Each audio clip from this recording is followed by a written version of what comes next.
My husband, 36M, and I, 30F, have been married for 6 years, and we have 2 kids, 4F and 2M. We didn't discuss this before marriage, but when I gave birth to our daughter, I just couldn't manage working, taking care of our daughter, and doing all the household chores, so now I'm a stay-at-home mom. There were times when I needed help at home, but I felt like I couldn't ask for it because I wasn't bringing in any money. It was also very difficult for me to be financially dependent on my husband. I never asked for anything for myself because he sometimes voiced about how much pressure he felt as the sole provider. Fast forward to 3 days ago, his younger sister lives in another country and comes to town once or twice a year. Last week, she told him she would visit, so my husband and I invited the family over for dinner. We were all having a good time until my sister-in-law started coughing and had trouble breathing. It was then that I knew she was horribly allergic to peanuts. We all rushed to her side to help. Then, I got slapped on the face from behind. I was facing away from my husband, so I didn't see it coming. I tried to explain that no one had told me before, and I had only seen her a few times after the wedding and never cooked for her. He was yelling at me the whole time I was trying to explain myself. When I told him that he knew I would be doing all the cooking for tonight, why didn't he think of telling me about it? He pushed me down on the couch and smacked me on the arms, back, and the back of my head. His family rushed to us and stopped him. They checked if I was okay for a minute, then went back to my sister-in-law's side. His older brother stayed by my side to ensure I was okay and to see if I needed anything. After a few minutes, my husband came back to the living room and acted like nothing had happened. My brother-in-law asked him if he had told me about their sister's allergy before, and he didn't answer. I told him I never knew about it until now. My in-laws checked on me one more time and then excused themselves. Only his older brother stayed with us. He asked me if it was the first time my husband had laid his hands on me. I couldn't answer with my husband sitting across from us. He suggested we take some time to process and think about what had just happened. I left that night with my brother-in-law and took my kids with me. I'm still with him and his wife, as my family lives in another country, and they wouldn't approve of my situation to begin with. Both my brother-in-law and his wife suggest I stay until my husband realizes what he really did. My husband did apologize but said he panicked and was scared for his little sister, as they are very close and growing up, he was like a father to her. He kept repeating that if I cared enough about his family, I would have asked him if anyone had any allergies since I was the one cooking for the night, and he blamed me for his brother's reaction. I don't know where to go from here. I have no relatives here to stay with until I sort everything out, and I only have one friend and can't stay with her. I grew up in a house where being grabbed by the face or arm was normal, but what happened that night was a little too much. I want my kids, and I don't want to lose them over my decision. My husband suggested couples therapy yesterday. I'm thinking about getting a divorce, or should I just let it slide and start therapy? I really have to think about it all because I know my family won't support me with my decision, and I will be on my own. Edit. My sister-in-law is okay. She's not angry with me for what happened. She even texted twice to check on me and the kids and apologized for not mentioning her allergy before. His family has always been good to me. Update 1.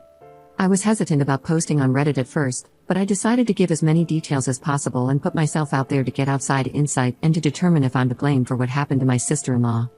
Up until my post got a few comments, I was still sure it was somehow my fault, but I'm glad I posted about it here.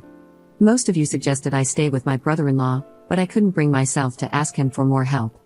Then last night, he asked me if it's okay to talk about it now. I told him some things because I couldn't lay it all out. I told him that it wasn't the first time, and nothing was new to me that night except for the slap. I asked him if he could help me find a safe way out because I'm scared to go back, and need help looking up resources. Both he and his wife assured me that my kids and I are more than welcome to stay with them until I get back on my feet. They made it clear that they're willing to help us in any way possible. My brother-in-law said I have the right to decide what to do about it and that he could even drive me to report my husband if that's what I want, but just don't get him involved. I understood, and I thanked them for everything and promised them I would try to find a job as soon as possible. He also mentioned that my mother-in-law offered to pay 3 months' rent and childcare if I'm planning to leave, but he thinks it's better for me to stay with them for now. He promised he would make sure my mother-in-law follows through once I find a job because it will be more helpful then since it will be hard taking care of the kids and working. He told me to never feel like I owe them something because I would have done the same for them, as I met my husband through my brother-in-law when I worked with him for 6 months, and that he doesn't want my children to grow up wondering why no one loved them enough to step up and help their mother or end up abused or being abusers in the future. His words made me wonder, if he referred to his own brother as an abuser, then why am I still trying to look for ways to justify it or accept the blame? Although I'm not planning to get the police involved, my brother-in-law's wife is helping me document everything. She took pictures of the marks the moment we made it to their house. She's also helping me get him to admit to everything that happened that night and before. To this moment, I have 2 texts and 1 recorded call, along with other pictures I took before. I don't know why I ever took them because I never planned on doing anything. She said even if I'm not planning to press charges now, I should document everything just in case for later, and citing safety would be enough reason for my delay. As for my family, I called my parents this morning, and they weren't happy with what I told them. It's nothing I didn't expect.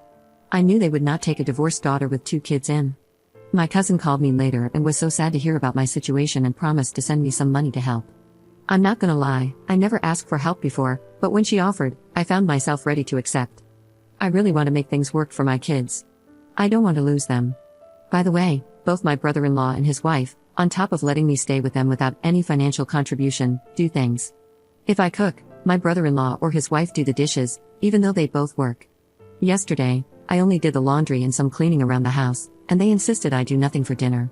While I'm glad to have some time to rest throughout the day, I can't shake the feeling that I should do more since I'm not paying for anything. I also want to mention that I'm planning to see a lawyer this week to understand my options and start the divorce process.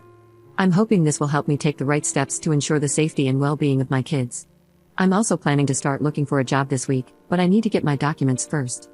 I'm beyond thankful for everything my in-laws are doing for me, but I'm still scared, and I don't know what I'm even scared of precisely now that I decided I won't go back to him. But yesterday, I couldn't close my eyes and get some sleep. Whenever I close them, I imagine my kids getting hurt. And if I'm being honest, I still feel like at some point I will mess everything up, but I hope I don't.